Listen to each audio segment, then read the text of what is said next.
इथं मी कढईत दूध घेतलंय. महाशिवरात्री स्पेशल तांदळाची खीर बनवते मी. दुधाला आता आपण चांगलं असं उकळून घेऊया, मस्त शिजवून घेऊ याला. इथे दुधाला आता उकळी आली आहे मस्त. इथे मी तांदूळ घेतले, भिजवत टाकले होते यांना. आता याच्यात टाकूया.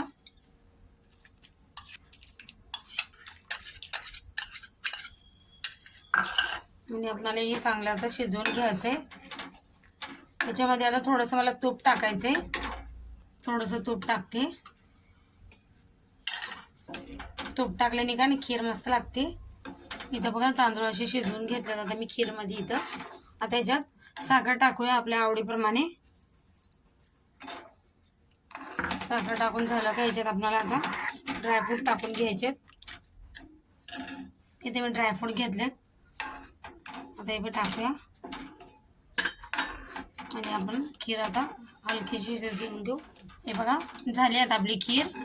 आता याच्यात इलायची टाकली नाही मी, तुम्हाला आवडत असेल तर टाकू शकता. आता याला आपण बंद करूया गॅस. ही थंड झाली का अजून घट्ट होईल. हे बघा तयार आहे आपली तांदळाची खीर. किती मस्त झाली बघा अशी घट्ट. शिवरात्री स्पेशल. चॅनलला सबस्क्राईब करा, लाईक करा.